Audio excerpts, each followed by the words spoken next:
అందరికీ నమస్కారం అండి. గోమహత్యం అనుకున్న సంకల్పం తక్షణమే తీరుతుంది. కామధేనువు లక్ష్మీదేవికి ప్రతిరూపంగా గోమహత్యం చదవడం వినడం వలన మానసిక ఒత్తిడి తగ్గిపోయి అనారోగ్యం సమస్యల నుండి బయటపడవచ్చు.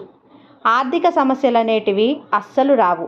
విన్నంతనే కోటి జన్మల పుణ్యం కలుగుతుంది. సకల సంపదలు ఐశ్వర్యం ప్రాప్తిస్తుంది.